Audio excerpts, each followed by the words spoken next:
Hello friends, नमस्ते। ये NCERT corner for life science का प्लेटफॉर्म है। आज की वीडियो क्लास में हम 20 एमसीक्यू की प्रैक्टिस करने वाले नीट 24 के लिए, जिसका टॉपिक है बायोटेक्नोलॉजी एंड इट्स एप्लीकेशन। बच्चों, अगर आपको वीडियो सेशन अच्छा लगे तो प्लीज़ इसको लाइक ज़रूर करें, और जो नए बच्चे चैनल से जुड़े हैं वो प्लीज़ इसको सब्सक्राइब करें। इसमें क्वेश्चन नंबर 1 बच्चों दे रखा है, which of the following genes were introduced to in cotton to protect in from cotton bollworms. देखिए, कॉटन के अंदर एक जेनेटिकली जीन्स का इंट्रोड्यूस करवाई जाती हैं जीन्स, तो वो कॉटन बॉलवर्म से प्रोटेक्ट करने का काम करती हैं कॉटन के प्लांट को। तो वो जीन्स कौन सी हैं? Cry A C and cry A B, Bt A C and Bt A B, cry first A C and cry second A B, nif genes. तो बच्चों देखो, ये 3 जीन होती हैं, क्राई फर्स्ट ए सी और क्राई सेकंड ए बी और cry first A B. तो देखिए, इसके अंदर ये 2 जीन्स तो होती हैं, ये तो कॉटन के अंदर इंट्रोड्यूस करवाई जाती हैं, क्राई फर्स्ट ए सी और cry 2 A B. Option number 3 इसका राइट आंसर है। और क्राई फर्स्ट ए बी जो होती है ना, वो कॉर्न का प्लांट होता है ना, कॉर्न, बीटी कॉर्न बनाया जाता है उससे। तो ऑप्शन नंबर 3 इसका राइट है। क्राई फर्स्ट ए सी और क्राई सेकंड ए बी, इनको आपको बहुत अच्छे तरीके से याद रखना है, क्राई फर्स्ट ए सी और क्राई सेकंड ए बी, क्योंकि ये क्वेश्चन बहुत लाइकली क्वेश्चन है एग्जाम्स में आने वाला। इसमें हम कंफ्यूज हो जाते हैं नंबर्स में, क्राई फर्स्ट, क्राई सेकंड, ए सी और ए बी में। तो ऑप्शन नंबर 3 इसका राइट आंसर होगा। नेक्स्ट क्वेश्चन है बच्चों, सेकंड नंबर का question, BT toxin protein crystal present in bacterium bacillus thuringiensis do not kill the bacteria themselves because। देखिए, BT toxin जो प्रोटीन होता है ना, प्रोटीन के क्रिस्टल होते हैं बीटी टॉक्सिन के, वो बैक्टीरियम के अंदर प्रेजेंट होते हैं, बैसिलस थुरिंजिएसिस के अंदर। तो ये बैक्टीरिया को किल नहीं करते हैं। क्यों किल नहीं करते हैं? Bacteria are resistant to the toxin, toxin occur as inactive protoxin in bacteria, bacteria enclose toxin in a specific sac known of this. तो देखिए, इसका राइट आंसर होगा बच्चों, toxin occurs is as inactive protoxin in bacteria. तो देखिए, इसका क्यों क्यों ये इनएक्टिव फॉर्म में होता है? ये बैक्टीरिया के अंदर तो प्रोटॉक्सिन के रूप में प्रेजेंट होता है, यानी ये टॉक्सिक जो सब्सटेंस होता है इसके अंदर, ये जीन जो टॉक्सिक जीन होती है, ये इनएक्टिव फॉर्म में होती है, यानी प्रोटॉक्सिन के रूप में प्रेजेंट होती है। लेकिन जैसे ही ये प्लांट के अंदर इंट्रोड्यूस करवाई जाती है, और कोई भी प्लांट इसको जब कोई भी निमेटोड वगैरह बोलवर्म इसको खाएगा, तो उसके गट के अंदर जाके, और ये एल्केलाइन जो पीएच होता है ना, उसमें ये एक्टिव हो जाती है, एल्केलाइन पीएच के अंदर जाके और एक्टिव हो जाती है, और ये एपिथेलियल सेल्स के साथ में एक्टिविटी करके और इंसेक्ट को मार देती है। तो ऑप्शन नंबर 2 इसका राइट आंसर होगा बच्चों। नेक्स्ट क्वेश्चन है, Bt corn has been made resistant from corn borer disease by introduction of the gene. Bt corn जो है ये रेजिस्टेंट होता है कॉर्न बोर डिजीज जो होती है उसके लिए। तो ये किसके इंट्रोडक्शन से होता है? ये कौन सी जीन इसके अंदर इंट्रोड्यूस करवाई जाती है बीटी कॉर्न के अंदर? बैसिलस थुरिंजिएसिस में ही प्रेजेंट होती है जीन, और इस जीन का नेम बताइए। Cry first A B, cry second A B, ampicillin R और TRP। तो बच्चों राइट होगा cry first A B. Cry first A B तो बीटी कॉर्न के अंदर कराई जाती है, और क्राई सेकंड जो ए बी है और क्राई फर्स्ट ए सी, ये दोनों करवाई जाती हैं बीटी कॉटन के अंदर। तो ऑप्शन नंबर 1 इसका राइट आंसर होगा। नेक्स्ट क्वेश्चन है बच्चों,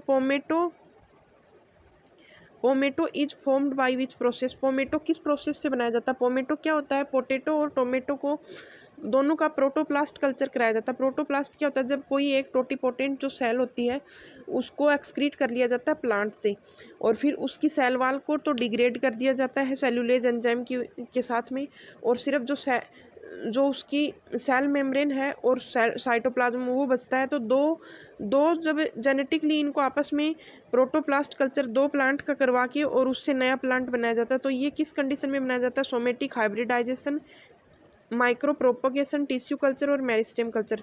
तो बच्चों राइट आंसर होगा इसका सोमेटिक हाइब्रिडाइजेशन। सोमेटिक हाइब्रिडाइजेशन के अंदर बनाया जाता है पोमेटो, दोनों का, टोमेटो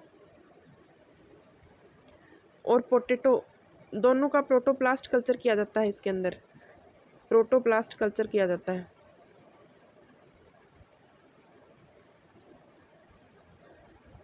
नेक्स्ट क्वेश्चन है 5 नंबर का, soma clones formed by which process. Soma clones होते हैं, ये किस प्रोसेस से बनाए जाते हैं? Meristem culture, somatic hybridisation, micro propagation, none of these. तो देखिए राइट आंसर होगा, जब टिश्यू कल्चर करते हैं ना प्लांट्स का, तो माइक्रो प्रोपोगेशन की प्रोसेस होती है उनके अंदर। तो इनमें जेनेटिकली सिमिलर स्ट्रक्चर के प्लांट्स बनते हैं।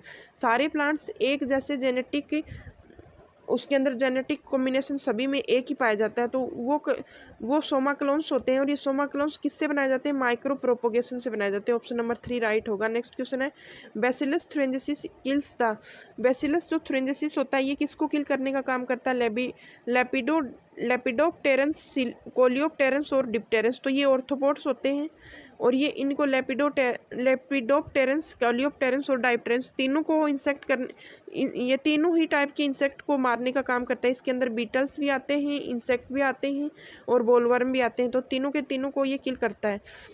नेक्स्ट क्वेश्चन है बच्चों, GMO गोल्डन राइस इनरेस्ट विद, जो जेनेटिकली मॉडिफाइड ऑर्गेनिज्म होता है गोल्डन राइस, ये किससे इनरिच होते हैं, यानी इसके अंदर क्या पाया जाता है? Vitamin A, vitamin B, vitamin C और विटामिन डी। तो बच्चों राइट आंसर होगा विटामिन ए। इसके अंदर विटामिन ए पाया जाता है। गोल्डन राइस है ये विटामिन ए से एनरिच होता है, यानी इसके अंदर सबसे ज़्यादा विटामिन ए पाया जाता है। नेक्स्ट क्वेश्चन है, GEAC स्टैंड फॉर, GEAC का क्या मतलब होता है? Genome engineering action committee, ground environment action committee, genetic engineering approval committee, genetic environment approval committee. देखिए ये एक गवर्नमेंटल बॉडी होती है, जो भी जेनेटिकली एक्सपेरिमेंट्स होते हैं, जो भी जेनेटिकली एक्सपेरिमेंट होते हैं उनका एक्सपेरिमेंट से लेके और उनको जैसे कोई भी, जैसे हमने प्रोडक्ट बनाया है उसके ऑथेंटिजाइजेशन से रिलेटेड जो कमेटी होती है अप्रूवल करने की, उनको अप्रूव करने की कमेटी होती है ना, जेनेटिक इंजीनियरिंग प्रोडक्ट्स को अप्रूव करने की कमेटी, वो होती है GEAC, genetic engineering approval committee. Option number 3 right होगा। नेक्स्ट क्वेश्चन है, alpha one antitrypsin is, alpha one antitrypsin क्या है? An antacid, an enzyme use to treat arthritis, use to treat emphysema. तो देखिए अल्फा-1 एंटीट्रिप्सिन एक तरह का ये जीन होती है और इससे एम्फाइसीमा जो होता है ना, एम्फाइसीमा रेस्पिरेटरी डिजीज होती है एम्फाइसीमा, इसको ट्रीट करने का काम में ली जाती है। अल्फा-1 एंटीट्रिप्सिन होती है ये जीन। नेक्स्ट क्वेश्चन है बच्चों, in RNAi genes are silenced using, RNAi जो टेक्निक होती है ना, RNA इंटरफेरेंस, उसके अंदर जीन्स को साइलेंस्ड किया जाता है। जीन्स को तो वो किससे किया जाता है? Single standard DNA, double standard DNA, double standard RNA और सिंगल स्टैंडर्ड RNA। तो डबल स्टैंडर्ड RNA होता है ना, ये mRNA से जुड़ के जीन साइलेंसिंग को स्टॉप कर देता है, तो ये RNAi टेक्निक के अंदर होता है। ऑप्शन नंबर 3 इसका राइट आंसर होगा। नेक्स्ट क्वेश्चन है, which peptide is not present in mature insulin. देखिए मैच्योर जो इंसुलिन होता है ना, उसके अंदर कौन सा पेप्टाइड प्रेजेंट नहीं होता है? A पेप्टाइड, B पेप्टाइड और C पेप्टाइड। तो देखिए राइट आंसर होगा C पेप्टाइड। जो मैच्योर इंसुलिन होता है ना, उससे C पेप्टाइड को हटा के ये प्रो इंसुलिन कंडीशन में होता है और इसको प्रो इंसुलिन कंडीशन से मैच्योर इंसुलिन बनाया जाता है C पेप्टाइड को रिमूव करके। तो ऑप्शन नंबर 3 बच्चों राइट आंसर होगा इसका। नेक्स्ट क्वेश्चन है, which of the following are the techniques used for early diagnosis of any disease. किसी भी डिजीज का जब अर्ली डायग्नोसिस होता है तो डायग्नोसिस करना होता है ना, तो उसके लिए कौन सी टेक्निक यूज में ली जाती है? RDNA technology, PCR, ELISA, all of the above. तो देखिए तीनों की तीनों टेक्निक यूज में ली जाती हैं। ऑप्शन नंबर 4 राइट होगा। अर्ली डायग्नोसिस जब किसी भी अर्ली डायग्नोसिस करना होता है किसी भी डिजीज का, तो RDNA टेक्नोलॉजी यानी रिकॉम्बिनेशन DNA टेक्नोलॉजी और पॉलीमरेज चैन रिएक्शन और एंजाइम लिंक्ड एमिनोसॉर्बेंट, ऐसे ये तीनों की तीनों टेक्निक हैं, ये काम में ली जाती हैं। ऑप्शन नंबर 4 राइट होगा। नेक्स्ट क्वेश्चन है, technique use to detect the DNA in a clone is. कौन सी टेक्निक है जो DNA को क्लोन के रूप में डिटेक्ट करने के काम में ली जाती है? Polymerase chain reaction, gel electrophoresis, chromatography और ऑटो रेडियोग्राफी। तो ऑटो रेडियोग्राफी होती है, इसके अंदर कोई जो सिंगल स्टैंडर्ड जेनेटिक मटेरियल होता है उसके ऊपर प्रोब रेडियो एक्टिव प्रोब है वो काम में लिया जाता है उसको डिटेक्ट करने के लिए, तो ये ऑटो रेडियोग्राफी टेक्निक होती है। नेक्स्ट क्वेश्चन है, it is a single standard DNA और RNA tagged with a radio active molecule and is use to detect muted gene. ये एक सिंगल स्टैंडर्ड DNA और RNA होता है जिसको रेडियो एक्टिव मोलिक्यूल से टैग किया जाता है और ये डिटेक्ट करने का काम करता है म्यूटेड जीन को, यानी जिस जीन के साथ में आप उसको टैग करोगे तो पता चल जाएगा कि ये जीन है, ये म्यूटेड हुआ है या नहीं हुआ है। तो RNAi, प्रोब, प्लाज्मिड और प्राइमर। तो बच्चों राइट आंसर होगा प्रोब होता है वो। ऑप्शन नंबर 2 राइट होगा। नेक्स्ट क्वेश्चन है, animal have their DNA manipulated to process and express a foreign gene are called. कौन से एनिमल्स होते हैं जिनके अंदर डीएनए मैनिपुलेटेड डीएनए होता है और ये फॉरेन जीन को कैरी करते हैं? तो transgenic animal, somatic hybrid, Soma clonal और सुपर एनिमल। तो ट्रांसजेनिक एनिमल्स होते हैं ये। ट्रांसजेनिक एनिमल बनाए जाते हैं, इनके अंदर मैनिपुलेटेड डीएनए होता है और एक फॉरेन जीन पार्टिकल होता है, उसको एक्सप्रेस करते हैं इनके अंदर। तो ऑप्शन नंबर 1 राइट होगा। नेक्स्ट क्वेश्चन है first gene therapy. First gene therapy के बारे में ऑप्शन दिए गए हैं। Given in 1990 A 4 year girl for adenosine deaminase deficiency. तो देखिए फर्स्ट जीन थेरेपी 1990 के अंदर दी गई थी एक 4 साल की बच्ची को जिसके अंदर एडिनोसिन डीएमिनेज डेफिशिएंसी की कमी थी। तो ऑप्शन नंबर 4 राइट होगा। इसके अंदर तीनों के तीनों ऑप्शन है वो सही है। नेक्स्ट क्वेश्चन है in which technique virus free plant are obtained. कौन सी टेक्निक है जिसमें वायरस फ्री प्लांट है वो ऑब्टेन किए जाते हैं? Somatic hybridization, tissue culture, meristem culture और माइक्रो प्रोपोगेशन। तो बच्चों राइट होगा मेरिस्टेम कल्चर। मेरिस्टेम कल्चर के अंदर जो मेरिस्टेमेटिक टिश्यू है उसको लिया जाता है प्लांट टिश्यू कल्चर के लिए, और ये मेरिस्टेम जो पार्ट होता है ये वायरस फ्री पार्ट होता है। तो ऑप्शन नंबर 3 राइट होगा मेरिस्टेम कल्चर। नेक्स्ट क्वेश्चन है BT toxin is a biopesticide is found in. BT toxin एक बायोपेस्टिसाइड होता है, ये किसके अंदर पाया जाता है? BT cotton, BT rice, BT soybean.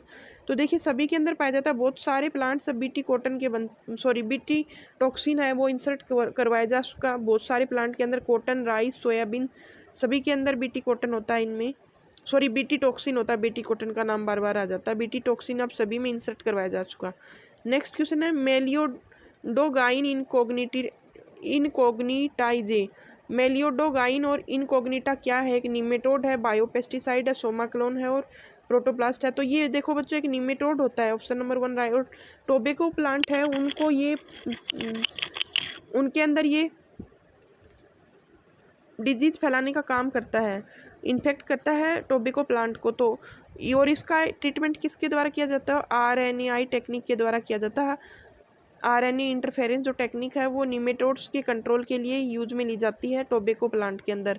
Next question है which of the following transgenic animal number is most. कौन से ट्रांसजेनिक एनिमल्स हैं जिनका नंबर सबसे ज़्यादा? माइस, काऊ, मंकी, पिग्स। तो बच्चों राइट आंसर होगा माइस। सबसे ज़्यादा चूहे बनाए गए हैं ट्रांसजेनिकली। ये थी बच्चों 20 MCQ क्लास बायोटेक्नोलॉजी एप्लीकेशन से रिलेटेड। अगर आपको अच्छी लगी तो प्लीज़ इसको लाइक ज़रूर करें और जो नए बच्चे चैनल से जुड़े हैं प्लीज़ चैनल को सब्सक्राइब करें। Thank you.